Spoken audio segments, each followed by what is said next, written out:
하나님의 말씀은 마태복음 1장입니다.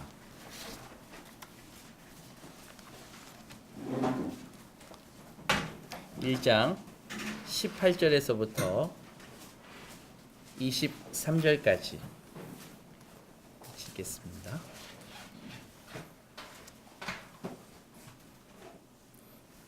다 같이 한 목소리로 시작. 예수 그리스도의 나심은 이러하니라. 그의 어머니 마리아가 요셉과 약혼하고 동거하기 전에 성령으로 잉태된 것이 나타났더니 그의 남편 요셉은 의로운 사람이라 이를 드러내지 아니하고 가만히 끊고자 하여 이 일을 생각할 때 주의 사자가 현몽하여 이르되 다윗의 자손 요셉아 내 아내 마리아 데려오기를 무서워하지 말라. 그에게 잉태된 자는 성령으로 된 것이라. 아들을 낳으리니 이름을 예수라 하라. 이는 그가 자기 백성을 그들의 죄에서 구원할 자이심이라 하니라. 이 모든 일이 된 것은 주께서 선지자로 하신 말씀을 이루려 하심이니 이르시되 보라 처녀가 잉태하여 아들을 낳을 것이요 그의 이름은 임마누엘이라 하리라 하셨으니 이를 번역한즉 하나님이 우리와 함께 계시다 함이라. 아멘.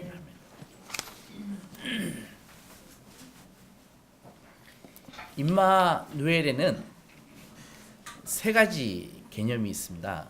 뭐냐 하면은 하나는 예수님이 하나님이시다.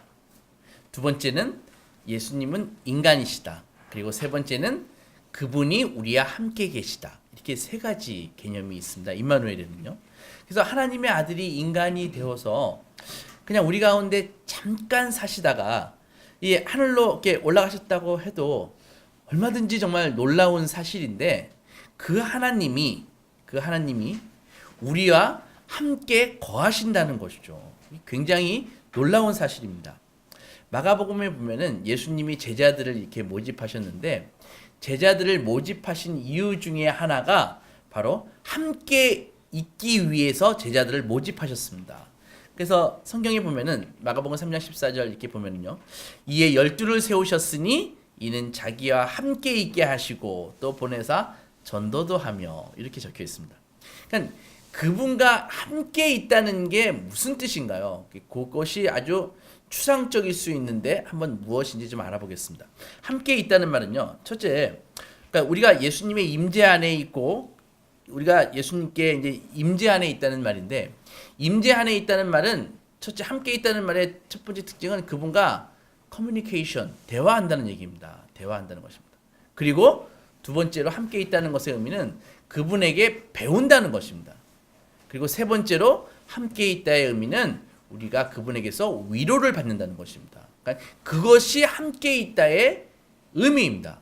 대화를 해야 되고 그분에게 배워야 되고 그 다음에 우리가 어려울 때 마음 아플 때 위로를 받는다. 그게 함께 있는 것이죠. 그래서 성육신의 목적은요. 그분과 관계를 맺는 것입니다. 관계를요. 그래서 참 아찔하죠. 어떻게 그 놀라운 분이 정말 접근할 수도 없는 그 하나님이 예수님을 통해서 인간이 되셨고 우리가 사랑할 수 있는 대상이 되신 것입니다. 그리고 우리는 믿음으로 이 사랑을 알 수가 있습니다. 마땅히 우리가 정말 충격을 받아야 되는데 이런 얘기를 들으면은 무덤덤하죠. 지금 이렇게 우리 표정들처럼. 근데 구약을 보십시오. 구약을 보면은요. 사람이 하나님께 접근한다는 것은 굉장히 어려울 뿐만이 아니라 위험한 일이었습니다. 하나님이 구약에 현현하실 때는요. 주로 막 불기둥으로 막 현현하십니다. 그리고 천둥과 번개를 통해서 막 바위가 파손되고요. 돌풍으로 광풍으로 임하셨습니다. 근데 그 모세라는 사람은요. 마음의 소원이 있었는데 참 하나님을 보고 싶다. 보기를 원했습니다. 특이할 수도 있죠. 하나님을 꼭 보고 싶다라고 기도를 많이 했던 분입니다. 그래서 막 하나님한테 모세가 하나님 보여주세요. 하나님 보고 싶습니다. 이렇게 기도를 했거든요. 근데 하나님이 하시는 말씀이 너 그거 굉장히 위험한 일이다. 너 죽을 수도 있다. 그런데 너가 참 나의 귀한 종이니까 다 보여줄 수는 없고 내가 등을 잠깐 보여줄 수는 있다. 그래서 등을 봤는지 못 봤는지 모르지만은 모세가 봤습니다. 그리고 내려오니까 하나님의 그 등을 잠깐 봤는데도 불구하고 너무너무 모세의 영광이 얼굴에서 막 빛이 나가지고 사람들이 모세의 얼굴을 너무 밝아서 볼 수 없었다. 이렇게 기록되어 있거든요. 아마도 하나님이 영이신데 등이 어디 있겠습니까? 보였다면은 잠깐 성자 예수님이 잠깐 나타나셨기 때문에 보았겠죠. 그것도 제대로 보여주신 것이 아니라 등을 잠깐 보여주신 것이죠. 이렇게 하나님은요, 우리가 이렇게 접근할 수 있는 분이 아닙니다. 크고 높으신 분이기 때문에요. 그런데 모세가 지금 이 시대에 나타나서, 아니면 2000년 전에 나타나가지고요, 요한복음을 쓸 때쯤 나타나가지고 요한의 기록을 봤다고 생각해 보십시오. 요한이요, 말씀이 육신이 되어 우리 가운데 거하심에 그의 영광을 보니 은혜와 진리가 충만하고 독생자의 영광이었다. 이거를 딱 보면은요, 모세가 뭐라고 얘기할까요? 내가 그렇게 보고 싶어서 정말 나는 등을 봤는지 못 봤는지 헷갈릴 정도로 봤는데, 여러분들은 그 하나님의 현현인 예수 그리스도를 페이스 투 페이스, 얼굴을 맞대고 보고요, 그리고 진리와 은혜가 충만한 그의 모습, 그분을 섬길 수 있고 만날 수 있고 그분이 함께 거하신다. 놀랄 일이다. 이렇게 얘기하지 않겠습니까? 이제는 예수 그리스도를 누구나 만날 수 있다는 것입니다. 여러분들은 무서워할 필요가 없습니다. 인격적으로 이제 하나님을, 예수님을 통해서 알 수가 있는 것이죠. 그래서 그분이 우리의 삶에 들어오셨습니다. 기쁘십니까? 그런데 기쁨이 어디 갔나요? 경이로우신가요? 놀라우신가요? 그러니까 하나님을 만날 수 있는 것, 이것이야말로 제대로 만나기만 하면은 그것이 우리의 원동력이 되어야 된다는 것입니다. 우리의 힘의 근원이 거기에 있어야 되는 것입니다.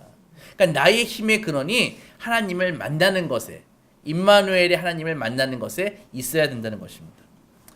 예수 그리스도를 통해 나타난 하나님은요, 전에는 구약에서는 불기둥과 돌풍으로 나타나셨는데 이번에는 어떻게 나타나셨습니까? 아기로 나타나셨습니다. 세상에 아기 같은 존재가 있을까요? 심지어 어린아이들도요, 사람을 가려서 좋아한다는 거 아시죠? 그래서 점점 특히 나이가 들어갈수록 인기가 없습니다. 인기가 없습니다. 어린아이도 그렇습니다. 근데 아기는 안 그래요. 아기는, 갓난 아기는요, 누구나 안아줘도, 심지어 제가 안아줘도 벙긋벙긋 웃습니다. 볼에 이렇게 뺨을 비빌 수도 있고요, 뽀뽀도 가능합니다.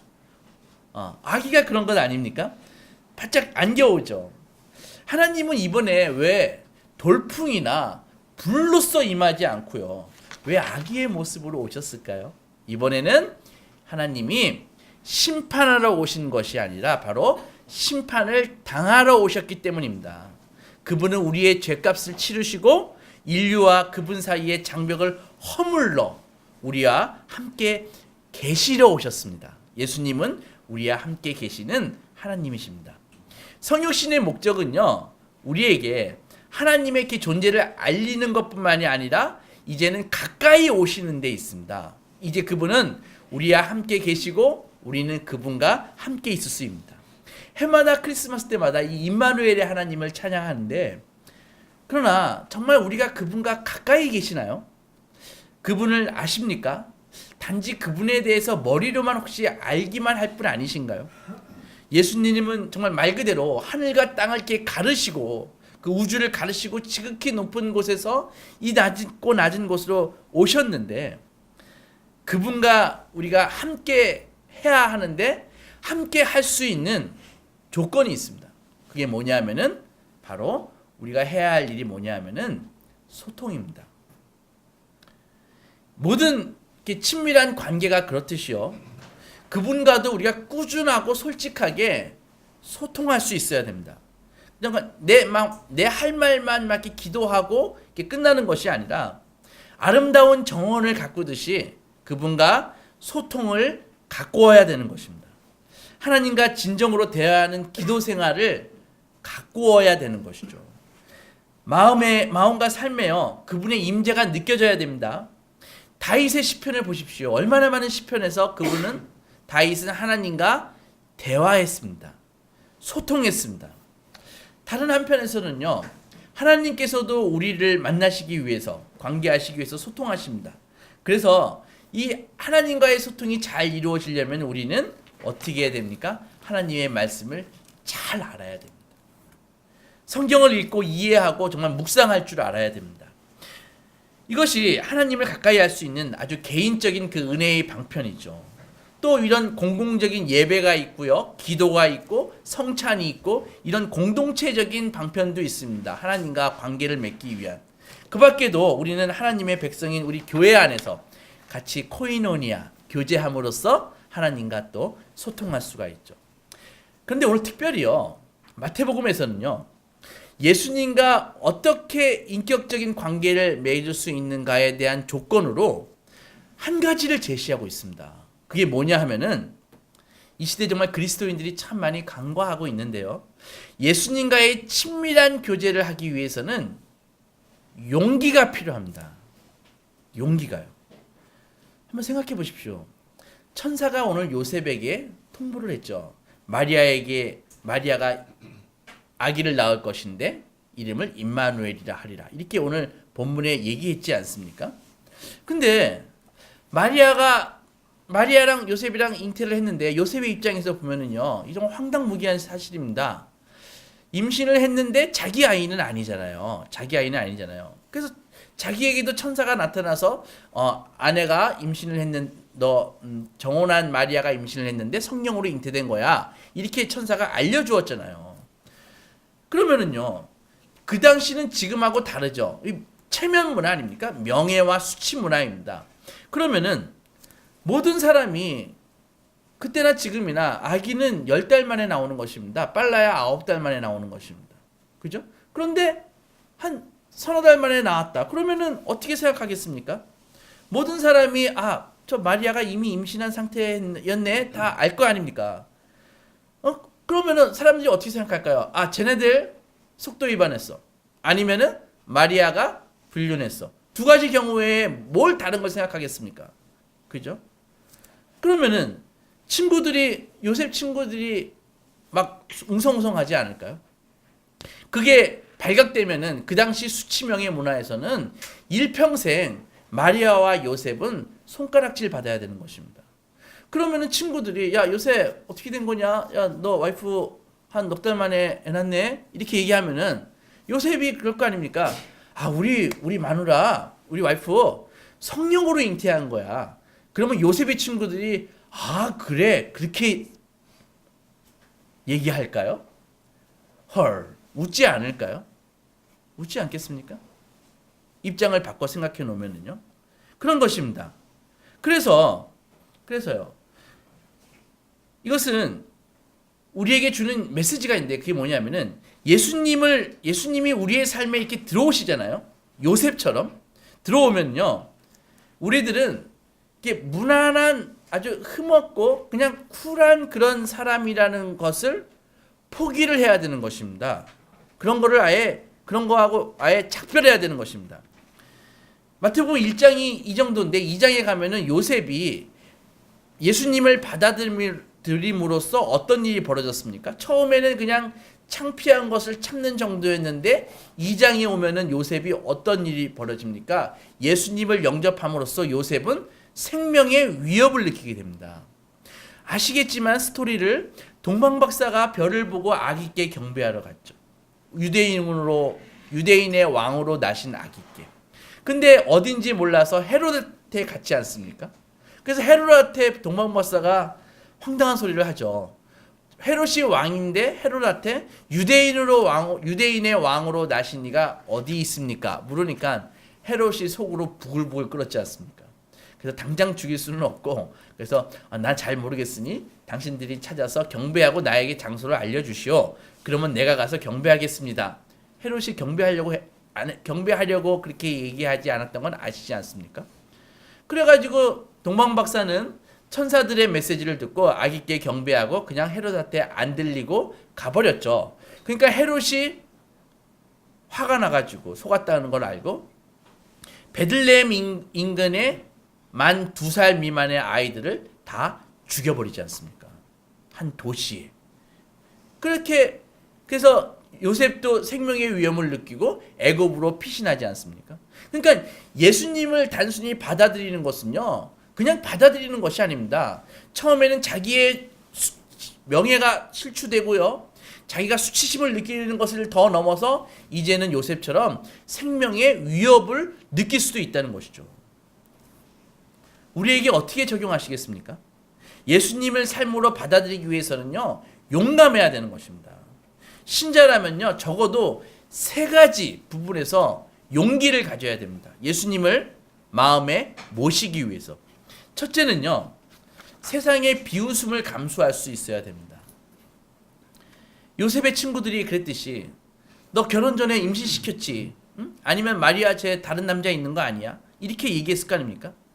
이때 내 설명 좀 들어봐. 우리 와이프 정말 성령으로 임신한 거야.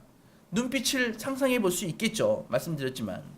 그러니까 그리스도인이라면요, 사실상 모두 다 크고 작고 정도의 차이는 있지만 이런 예수를 모심으로써 우리는 약간의 불명예를 감수해야 된다는 것입니다. 오늘날 많은 세계 나라에서요, 기독교 신앙을 고백했다가는 자칫 목숨이 왔다 갔다 할 수 있는 나라들이 아직도 굉장히 많이 있습니다. 우리나라는 예수를 믿는다고 물리적으로 탄압은 없지만은 어떻습니까? 관계 가운데서 아직도 조롱과 멸시를 하는 사람들이 점차 늘고 있습니다. 성도들이 전도에 소극적인 이유가 무엇입니까? 이 세상의 문화와 편견에 무릎 꿇고 있기 때문에 그렇습니다. 많은 사람들이요, 자기만 조용히 혼자 예수 믿으려고 합니다. 예수 믿는다는 걸 막 감추고 믿는 사람도 있습니다. 복음을 모르는 세상이 도대체 왜 그런지 모르겠습니다. 은밀히 교회 다니려고 합니다. 한심하고 비겁한 것이죠. 도대체 누가 누구를 두려워한다는 것입니까? 복음을 모르는 오히려 그분 세상이요, 얼마나 취약하고 약한지 아십니까? 불쌍한 것입니다. 누가 누구의 눈치를 봅니까? 그분들의 세계관은요, 결국 이 8, 90년 살다가 여기서 승부를 봐야 하는, 그래서 시간이 가면 갈수록 자기가 불행함을 느낄 수밖에 없는 세계관을 갖고 있는 사람들입니다. 누가 누구를 무서워하고 두려워합니까? 우리가 복음을 전하지 않으면은 지옥에 갈 수밖에 없는 불쌍한 사람들입니다. 그들을 불쌍히 여겨야 되는 것입니다. 이렇게 우리가 당당하게 맞서려면요, 용기가 필요합니다. 우리가 신앙을 지키려면 요셉의 경우처럼 많은 사람들이요, 우리를 도무지 이해하지 못하겠다라는 말도 들을 수 있어야 되는 것입니다. 경우에 따라서는 우리의 평판이 안 좋아질 수도 있습니다. 여러분들, 복음으로 인해 비웃음을 사보신 적이 있으신가요? 기뻐하십시오. 그리고 감수하십시오.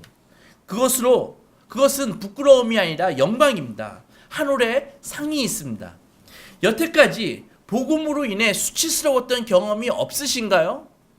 위험한 것입니다. 하늘에서 아주 부끄러워지실 것입니다. 이 땅에서 복음으로 인해 수치스러운 삶을 살고 계시나요? 기다리십시오. 하늘에서 존귀한 자라 일컬음을 받을 것입니다. 두 번째로 필요한 용기가 있습니다. 그것은 내가 결정할 것을, 결정권을 내려놓을 용기가 필요한 것입니다. 천사는요, 요셉이 그래도 명분상 아버지 아닙니까? 근데 아버지가 있는데 뭐라고 얘기했습니까? 이름을 알려주었지 않습니까? 천사가. 그 당시 문화에서는요, 아버지는 자녀들의 이름을 질 수 있는 권리가 있는 것입니다. 그런데 천사가 와서 네가 짓지 말고 그 이름은 이거야 하면서 알려주었지 않습니까? 여기서 우리는 통찰을 가져야 되는 것입니다.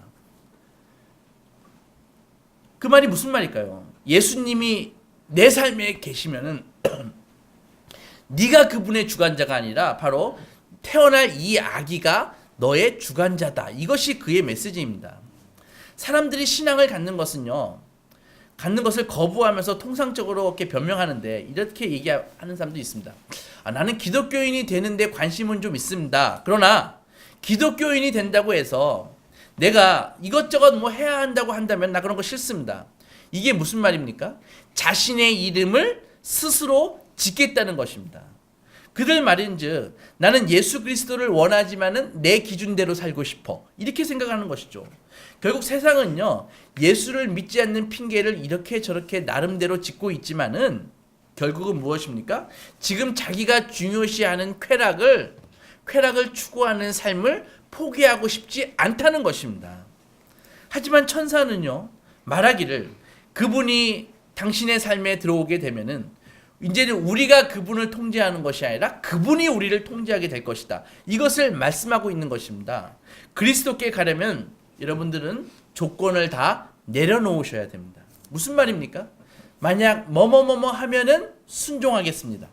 만약 어떻게 하면 그렇게 하겠습니다. 라고 말하는 권리를 버리라는 것입니다.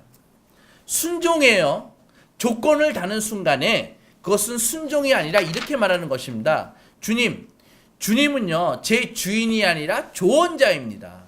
카운셀러입니다. 그래서 주님의 그 조언을 내가 기쁘게는 받아들이겠는데 거기서 내가 검토는 내가 하고 몇 가지는 순종할 만한 건 제가 좀 해보도록 하겠습니다. 이런 것이죠. 예수님이 여러분들과 함께 진정으로 계시기를 원하신다면요, 우리 마음대로 인생을 결정할 권리를 기꺼이 포기해야 됩니다. 자기를 부인하는 일은 자기 주장을 내세우는 이런 현대의 문화와 충돌하지만 우리는 바로 예수님께 순종하도록 부름받은 존재입니다. 우리를 자기를 부인한다. 요즘 세상에서는 참 미친 짓으로 통합니다.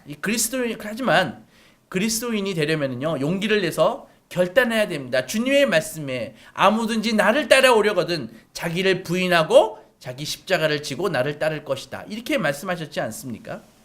근데 우리 이 현대의 메시지가 무엇입니까? 너에게 충실해. 너를 위해서 살아. 이것이 이 시대가 우리에게 주는 메시지입니다. 모두 다 이 메시지를 붙들고 바둥바둥 살고 있는 것이죠. 항상 자신이 원하는 꿈을 이루고 싶고 자신의 갈망을 채우고 싶고 하지만 우리의 이런 세계관은요, 사실은 중대한 문제가 있습니다. 어떤 문제가 있을까요? 아무 문제 없을 것 같습니까? 나를 위해서 사는 삶이 아무 문제가 없을 것 같은가요? 왜? 첫째는 먼저 우리의 감정이 수시로 변한다는 것입니다. 그리고 또 우리의 감정끼리 막 어제의 감정과 오늘의 감정이 막 충돌한다는 것입니다. 그리고 자기 안에서도요, 이 기준이 사실은 계속 흔들리고 변한다는 데 문제가 있습니다. 그럼에도 내 자신을 위해서 살라, 이 세상적인 메시지를 다 붙들고 사는 것이죠. 그래서 우리 그리스도인의 소명은요, 놀라운 것입니다. 이런 현대인들이 모두 붙잡고 있는 이 너를 위해서 살아라, 이것을 포기하려면은 용기가 필요한 것입니다. 예수님을 우리의 삶의 중심에 모시려면 그분께 무조건 순종해야 되는 것입니다. 이것은 모험입니다. 나의 주권을 그분께 양도하는 모험입니다. 그럼 이렇게 얘기할 수 있죠. 이거 나 자신이 다 없어져 버리는 거 아니야? 하지만 그런 게 아니죠. 하나님의 말씀이 아니고서는 누구든 내가 누구인지 알 수가 없는 것입니다. 자기의 출발과 종착역을 하나님의 말씀이 아니면 알 수가 없습니다. 가르쳐주는 사람이 없지 않습니까? 그냥 세속적인 욕망에 하루하루 살 뿐이죠. 그것은 멸망을 예약해 놓는 삶이나 다를 바가 없는 것입니다. 시간이 갈수록 이런 가치관을 갖게 되면은 소망이 없고 절망스럽습니다. 남아있는 시간이 얼마 되지 않지 않습니까? 그러므로 우리는 최고의 충정을 그분께 바쳐야 됩니다. 그러면은 우리에게 가장 필요한 것을 또 받을 수 있습니다. 그분에게서. 그래서 우리의 이름은요, 우리가 짓는 것이 아닙니다. 그분이 지어주셔야 되는 것입니다. 그분이 우리를 지으신 분이시므로 우리가 누구이고 우리가 무엇을 가장 필요로 하는지 그분이 아시기 때문입니다. 그래서 사실 그분이 우리의 삶에 들어오기 전까지는 우리는 우리가 누군지 알 수가 없습니다. 우리의 정체성이 누군지 알 수 없습니다. 세 번째로요, 필요한 용기가 뭐냐면 자기가 죄인임을 인정하는 용기가 필요합니다. 가장 근본적으로요, 자신이 죄인임을 인정하는 용기가 없이는 예수님을 인격적으로 알 수가 없습니다. 예수님의 전체 사명이 무엇입니까? 오늘 본문에 그가 자기 백성을 그들의 죄에서 구원하기 위해서 오셨다, 이렇게 나와 있잖아요. 예수님이 우리에게 능력과 사랑을 주러 오신 분 맞습니다. 하지만 그것의 출발점이 무엇입니까? 첫째는 우리가 용서받아야 된다는 것이죠. 그래서 죄 용서가 우리의 신앙의 출발점이라는 것입니다. 성도 여러분, 여러분들 이렇게 고백할 의향이 있으십니까? 하나님 아버지, 저는 도덕적인 실패자입니다. 마음과 목숨과 힘을 다하여 하나님을 사랑하지 못하고 있습니다. 이웃을 내 자신처럼 사랑하지 않고 있습니다. 이렇게 고백하고 우리의 죄를 고백해야 되는 것입니다. 이것을 인정하려면요, 엄청난 용기가 필요합니다. 자아를 버려야 되고요, 예수 그리스도를 통해 새 사람이 되어야 되기 때문입니다. 예수님께서 우리의 삶에 가져다 주실 수 있는 것이 많지만요, 이것이야말로 정말 죄사함이야말로 모든 것의 출발점이고 기초인 것입니다. 이것이 되지 않으면요, 예수 믿는 효과가 없습니다. 성경에 특히 복음서에 많은 사람들이 예수님을 만났습니다. 그리고 그들은 변화되었고 하나님의 아들이신 예수님으로부터 구원을 확인받았습니다. 여러분들 삭개오를 아시죠? 여리고성의 세리장 삭개오. 우리가 알듯이요, 우리 삭개오는요, 그 당시 사회에서, 유대 사회에서 매장된 사람입니다. 혐오의 대상이죠. 그런데 그가 예수님을 만나기 위해서 용기를 가졌습니다. 그가 어디에 올라갔습니까? 예수님을 만나기 위해서? 네, 뽕나무에 올라갔습니다. 예전엔 뽕나무에 올라갔는데 요즘은 돌무화과 나무로 바뀌었습니다. 그 사이에 삭개오가 나무를 바꾼 것 같아요. 저 어렸을 때 뽕나무였거든요. 지금 찾아보세요. 돌무화과 나무로 바뀌었어요. 중요한 얘기는 아니고, 삭개오의 나이가 몇 살쯤 돼 보입니까? 세리장입니다. 적어도 40살 이상입니다. 여러분들, 어른은 나무에 올라가지 않습니다. 애들은 나무에 올라가는데 어른은 나무에 올라가지 않습니다. 무슨 말입니까? 그가 용기를 냈다는 것입니다. 예수님을 만나기 위해서. 나무에 올라간다는 게 자기를 다 노출시켰다는 것입니다. 노출은 곧 공개적인 비난을 다 자기가 감수한다는 것이죠. 용기를 냈습니다. 삭개오가 예상하는 그 비난과 수치보다 예수님을 만나는 기쁨이 더 큰 것입니다. 진정한 가치를 아는 이 삭개오는요, 작은 가치들을 다 포기하는 것이죠. 참 지혜로운 사람입니다. 흥미있는 것은요, 예수님이 삭개오에게 한 번도 복음을 전한 적이 없습니다. 예수님이요, 십자가를 전한 적이 없고 복음을 전한 적이 없습니다. 그런데 삭개오를 예수님이 다 영접해 주자마자 삭개오는요, 그냥 자기 입으로 스스로 술술 얘기하기 시작합니다. 예수님, 지금까지 제가 남에게 토색한 것이 있으면은 4배로 다 갚겠습니다. 예수님, 일단 저의 재산을 절반을 다 가난한 사람들을 위해서 내놓겠습니다. 예수님 복음 전한 적 없거든요. 근데 예수님 만나서 영접해 주니까 삭개오가 다 변했다는 것입니다.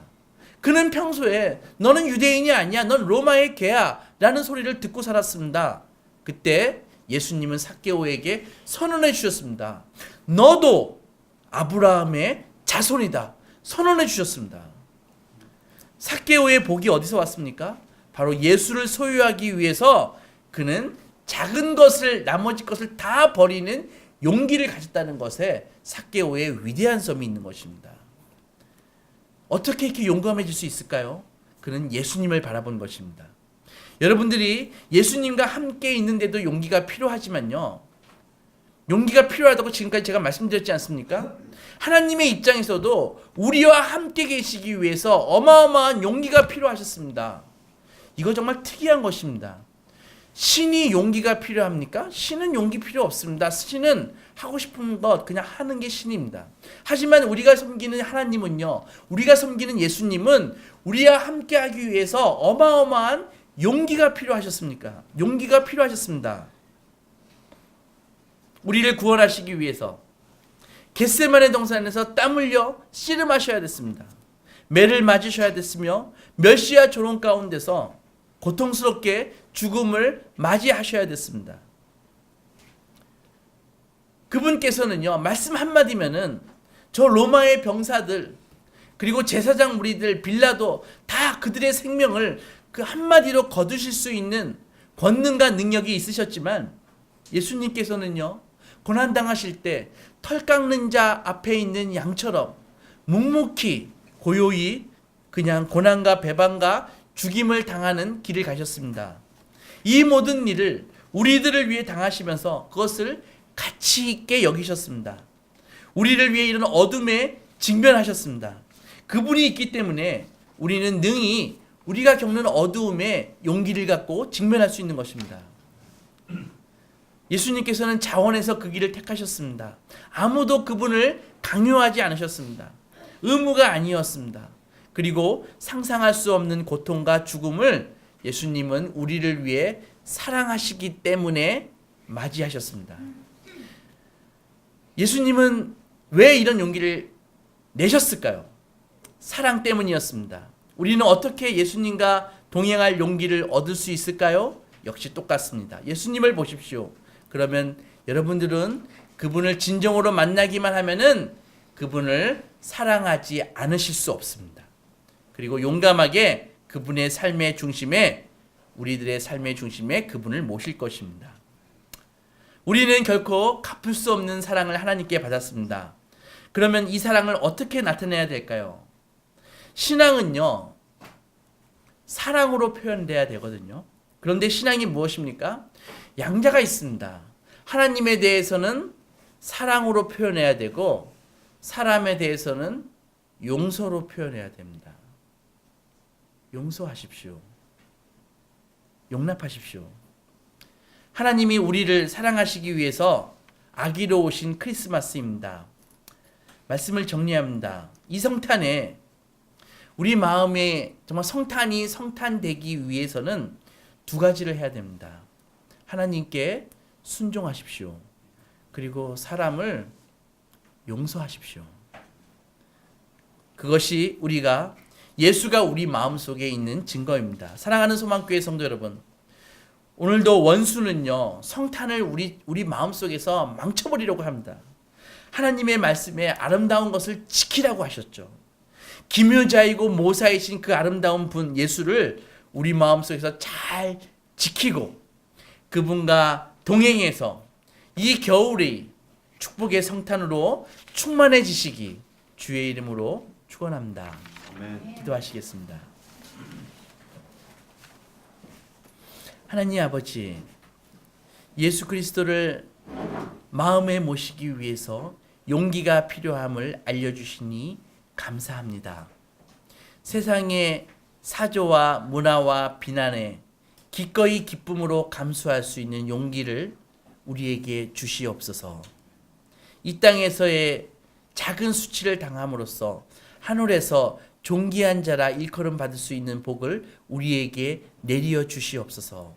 하나님 아버지, 또 이 시간 우리의 인생을 우리가 결정할 수 있는 권리를 예수님께 겸손히 내어놓습니다. 주님께서 나의 인생을 컨트롤해 주십시오. 하나님 아버지, 저는 갈 바를 알지 못하고 할 바를 알지 못하는 어리석은 인생이오니 주님께서 저를 운전하여 주셔서 선하고 안전하고 복된 곳으로 인도하여 주시옵소서. 하나님 아버지, 이 용기를 갖고 하나님 주님께 나아가는, 그래서 성탄이 성탄되도록 아름다운 것을 지킬 수 있는 사랑하는 소망의 자녀들 될 수 있도록 역사하여 주시옵소서. 예수님의 이름으로 기도했습니다. 아멘.